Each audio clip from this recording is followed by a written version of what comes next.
The Vice President of India, Jagdeep Dhankar, today laid the foundation for the Meghalaya Skill and Innovation Hub in New Shillong via VC from the State Convention Centre in Shillong, alongside Governor C.H. Vijayashankar, Chief Minister Conrad Sangma, and Health Minister Dr. M. Ampreen Lingdaw. The Rs 77.5 crore facility, spanning 6.54 acres, aims to provide youth with opportunities for incubation, training, and industry partnerships. The Vice President praised the Chief Minister's efforts to tap into the potential of Meghalaya's young population, noting the government's Rs 60,000 crore commitment to skill 5 lakh youth nationwide over the next 5 years. He emphasized that empowering young people is key to India's economic growth. The Vice President also launched the Chief Minister's Business Catalyst Student B-Plan Challenge in collaboration with IIM Shillong and witnessed the signing of an MOU between the Government of Meghalaya and UNDP to promote entrepreneurship in the state. But let me assure you all, and the Honorable Governor pointed out, the demographic composition of the state is very soothing also and is a perfect recipe for success.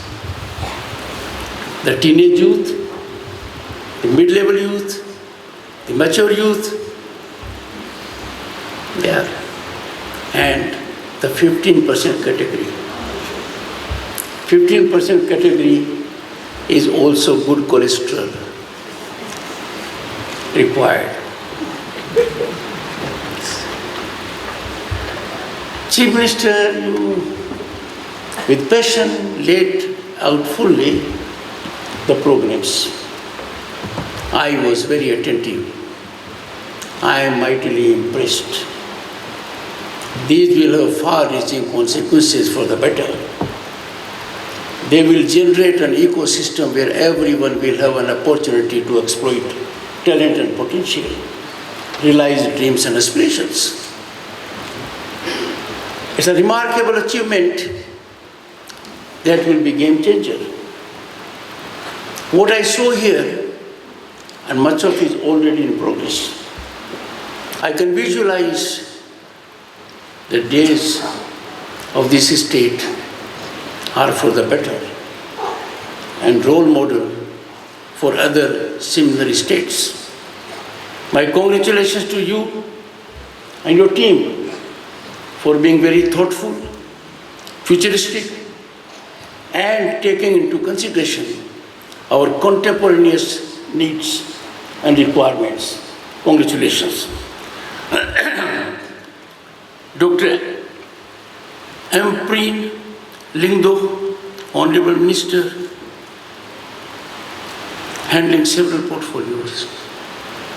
I had the good fortune to interact with her during lunch.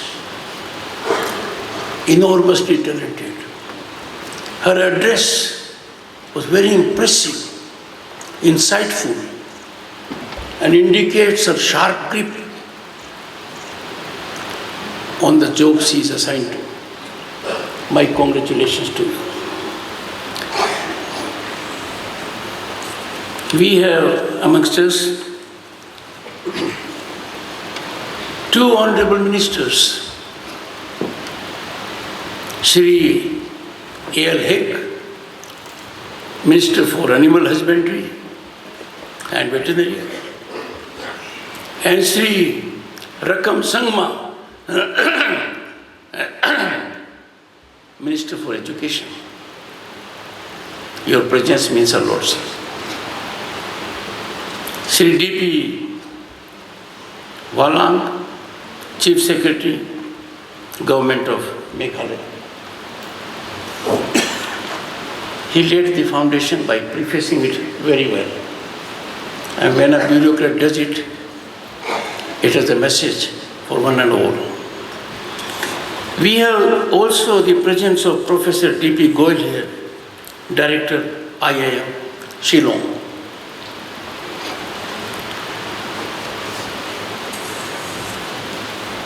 I must in particular express my deep sense of satisfaction and elation. It was a delightful moment for the entire country when we had Madam Draupadi Murmu as our president, the first tribal woman to occupy such high office. I must share my joy that we have amongst us a bureaucrat, Ida Ashisha, Nang Ram, the first woman DGP of Meghalaya and the first tribal lady from Meghalaya to be DGP. These twin credentials define changing profile of India's growth trajectory. As chairman Rajya Sabha, I was in the chair when reservation was made for 1/3 women to be in Lok Sabha and state legislatures. Distinguished bureaucrats, and most importantly, boys and girls, at the outset, let me extend an invitation to two categories. I will request the Honorable Chief Minister that in batches, I would invite students to be my guests at Indian Parliament, new building of Parliament.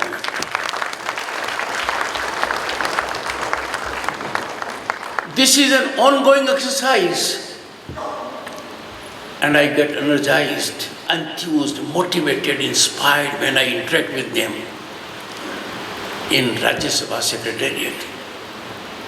I can assure you, you will have a lifetime experience to see the new building of Parliament.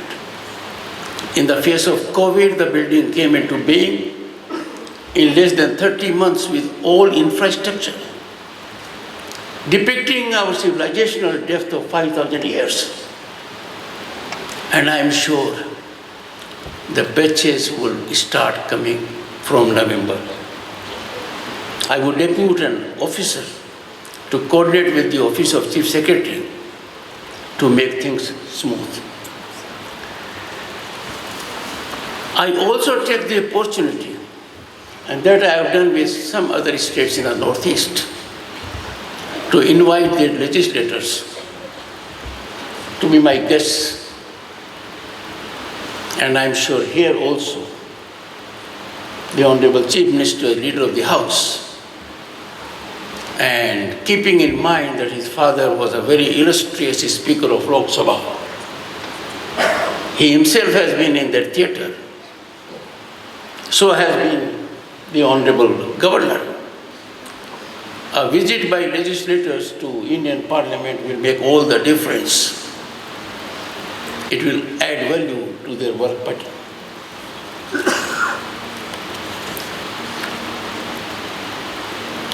The subject of skilling is indeed of contemporaneous relevance.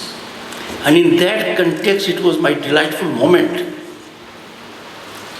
to be associated with two significant programs and presence for the third one. Laying foundation stone for Meghalaya Skill and Innovation Hub is not a small step. It will bring about big change. And I'm sure it will come into being functionally quite soon. Unfolding of the infrastructure reveals that its size is going to be gigantic, will attract attention beyond the state. But human resource involvement would also give cutting edge. I would particularly request the Honorable Minister for Skilling, Government of India, Shri Jain Chaudhary, to have deliberations with the Honorable Chief Minister and the team. He is a dynamic minister with independent charge and has already revealed his mind by way of two very important articles. So the kind of passion I saw in the Chief Minister, the mission mode which he reflected, the execution for which he is known, I am sure this is going to be a real boon to the youth, because these are the times where skilling is no longer a quality, it is our need, it is our daily need. Chief Minister Conrad Sangma highlighted that 85% of Meghalaya's population is under the age of 45, making youth the state's greatest asset. He underscored the importance of initiatives like the Skill and Innovation Hub to address manpower shortages and support entrepreneurship, especially in rural areas. So we thank you for taking your time out. I know that being Vice President, you have many other responsibilities, and yet you have decided to spend one full day and even halt in Shillong for one night, so that you're able to spend ample time with the people and be able to really see what are the different activities and things that are happening in the state of Meghalaya. So today's program is a very specific program, and it is really targeted towards the youth of our state. As you can see, even in the audience, majority of the people who are here are the youth.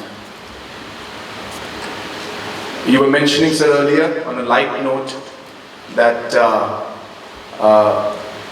I look quite young and I'm quite a young Chief Minister. Is that you were mentioning earlier to some of the crowd outside. But sir, you'll be quite surprised to know that I fall in the 15% of the population, which is 45 and above. 85% of Meghalaya's population is below the age of 45. And that's really what our strength is. And if you look at that,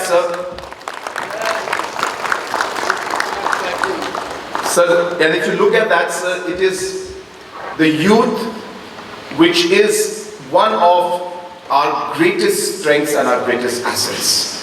And that is why, sir, in the past many years, we have been bringing out programs, policies that are very focused on the youth. And our idea is very simple, sir. We want to nurture them, we want to ensure that they are ready, and we want to ensure that they are able to contribute in a maximum way to the overall productivity and growth of our state and of our nation. And therefore it is our responsibility as a government and as political leaders and as officials to guide our youth, give them the opportunity so that they can contribute in the productive manner. And hence, so we are really focused on what we're calling the entrepreneurship ecosystem, sir. And that's really at the core of what we are trying to do. So we realized almost close to 80,000 youths today enter the workforce every year in Meghalaya. 80,000. And therefore, this 80,000 workforce is massive. Now, how do we channelize this 80,000 youths so that they can contribute in a productive manner towards the growth of our nation, sir? And that is why, if you look at, sir, a small example, this slide shows the e-championship program, sir. This is called, this is a business plan competition which we started. And as you can see, sir, in the first year, we had 700 people who participated.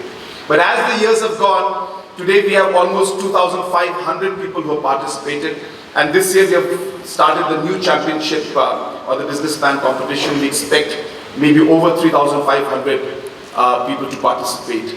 So similarly, sir, in entrepreneurship, we are providing not just a business plan competition, but we select the best business plans and we handhold them, we support them, give financial support, give subsidy, office space. And sir, some of the programs you saw outside, like the program which the young boys and girls were showing you, where the plastic that we collected from the rivers and lakes, those plastics are today being converted into building materials, tiles and other kind of materials which can be then used in day-to-day work, sir. So again, another example of how we are working with different entrepreneurs. Next. Yes, sir. So there's examples again of rural entrepreneurship, sir. Yeah, I can give you that. So this is an example of the women's entrepreneurship and rural entrepreneurship. So what we've realized, if you can look at the women's group, sir, this is a number of self-help groups that has grown from 2018 when we took over the government, sir, 6-7 years back. And today from 10,000 groups, today we are at 49,000 groups of self-help groups, and all of them are today doing economic activities which are productive in nature. And again, this is again focusing on women entrepreneurship. Just go back one slide.